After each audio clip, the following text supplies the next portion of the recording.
Welcome back to Iron Sports. Now, there's a new person at the helm of the Jamaica Cycling Federation, and that is Miss Joylene Griffiths. Now, she took over the post from interim president Dennis Chung, who stepped aside last week. But is there hope for the sport that has been, well, seeking identification and revival for some time now? Well, to help us look at and get a clearer picture and understanding of what is happening with cycling in Jamaica is the new president of the Federation, Joylene Griffiths. Joylene, welcome to Iron Sports. First time on Iron Sports? Thank you, yeah. All right, so you're supposed to get a goodie bag. Okay. Don't leave out your goodie bag, all right? The producer, Ken Rayner, I will take care of that. All right.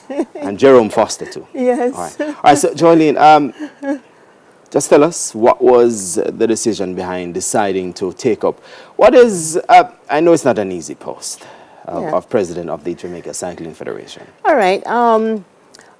I started cycling in about 2009. It was one of those things on my bucket list that I wanted to do. All right. So I remember going by Cycle City, looking at a bicycle, and actually the owner of the store, Blacks Brown, said, "Can you ride?" I said, "No, but can you teach me?" Right. I said, "Okay." So he said, "Okay, well, come back tomorrow and get your bike." And I did that, and he took me up the road, and that was it. Right. You know, so I started riding from then, and then became a member of the Blissett Club. So did several rides with them, the usual ride out by Port Royal. Right. I think the longest ride I've done is from Kingston to Old Harbour. Wow. But I've not been on the road for quite a while. But apart from that, my interest has been on the corporate side through my work, what I do with children at the Scotia Foundation. Coach Carlton Simmons and I, we've had many conversations over the years as he tried to get his vision one that becomes, or his vision becoming a reality. Right. So we talked about how he could develop the sport among young people, and together we created a program that was a summer program for inner city kids, boys and girls. It was like a one-week camp at Stadium during the month of August, and that time it was sponsored by Scotiabank. We donated bicycles so that the kids could ride, and these were racing bicycles, right? And they learned the mechanics of biking, they learned about hygiene, nutrition, because if you're thinking of being an athlete, there are certain important nutritional considerations. And we did that for a number of years, but then as there were changes in the administration of the Federation, interest waned or, grew depending on what the focus was. And then when he attempted to support Marlowe in qualifying for the last Olympics, we came back on board, donated a racing bicycle for him and assisted with 2 of the trips because they were very costly trips. So that was my interest from the corporate side.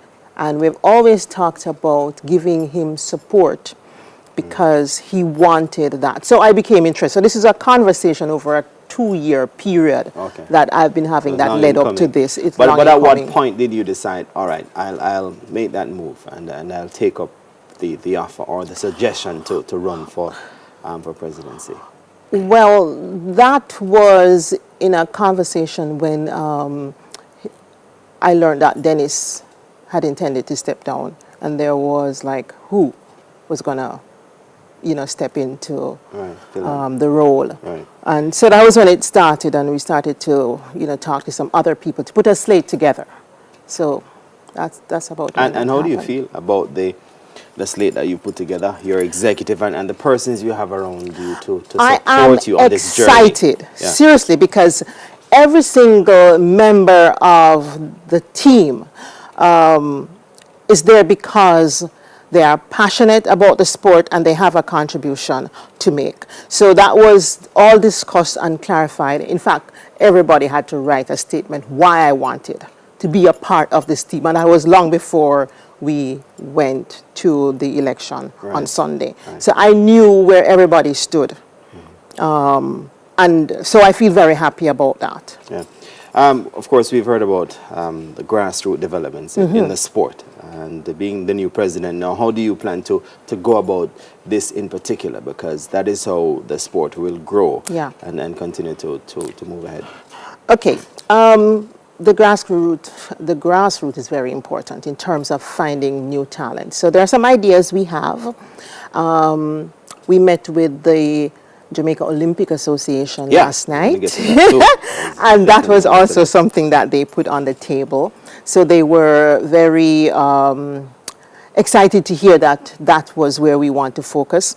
Okay, so we have about 9 clubs across the country, and these clubs are not as known as football clubs. Right, and that is an important thing. We want to get those clubs known.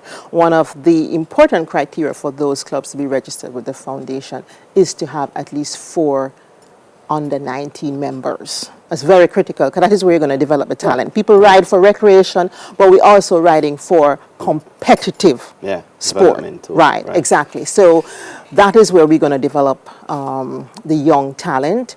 We want to put back in the same program I told you about, that summer camp. And we really want to take cycling into the schools. If we could also have clubs being developed in some of the tertiary institutions, this whole high school rivalry thing that we have in the other sports would be excellent if we can do that for cycling. So those are some of the things that we want to look at and getting young people excited about it. You mentioned earlier that you had a meeting with the JOA president, Christopher Samuda. Go ahead and tell us a bit about what you would have discussed and so on. I was very pleased with that meeting because we left feeling very confident that the JOA was there for our support. In fact, Mr. Samuda summed it up this way: the Cycling Federation looks good, the Jamaica Olympic Association looks good, Jamaica looks good. So they are there to give us support. In fact, there will be a director assigned to the foundation to guide us step by step in all the things we have to do. They will assist us in developing a strategic plan, a development plan. They will be assisting us in training. They have advanced training and short-term training. And so cycling was not a part of that before. It's going to be a part of that. A major assignment for you next year will be the Commonwealth Games. Do you know how many spots the Cycling Federation will be allowed on the Commonwealth squad? No, I don't know. No? I don't know. We go into our retreat next week, Thursday or Wednesday, depending which of the 2 days works for everybody. And that is where we're going to nail down all the major priorities. So after that, I'll be able to share all that detail with you. One cyclist we know, though, who will be looking towards the Commonwealth Games and beyond is Marlo Rodman. Yes. And he's the face of cycling right now. Yes. What specific plans do you have for him and role for him in terms of helping cycling to move ahead locally? Well, put it this way.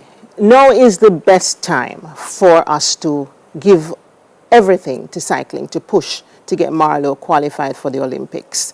The challenges that the Federation has had has reduced the time in terms of preparation, but we need to push forward because this is the best opportunity.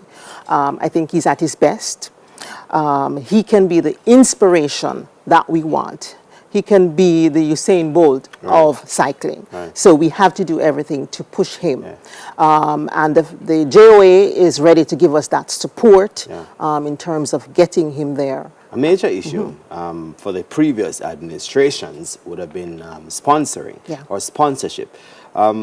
What are you doing or what are your plans to garner sponsorship and so on? Because that will come up on the table too. The first thing is to have a cohesive executive, which I'm very confident that we now have.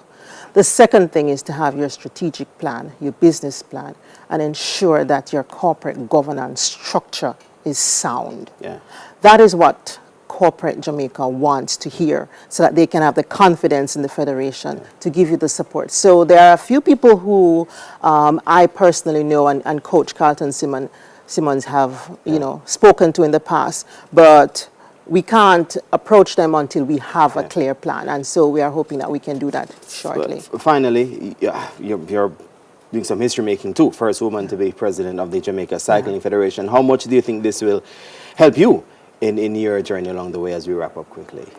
You know, what I think it will help me with is my commitment to young people. I'm all about children, and I think this is something that will help me in terms of development of the young people, another area where we can channel energies into. So on that personal side, yes, and probably to get back on my bike. All right, Joylene Griffiths, thank you so very much for joining us here on Iron Sports. Right then, we take a break, and when we come back, we'll be looking at the Diamond Mile and lots more soon come.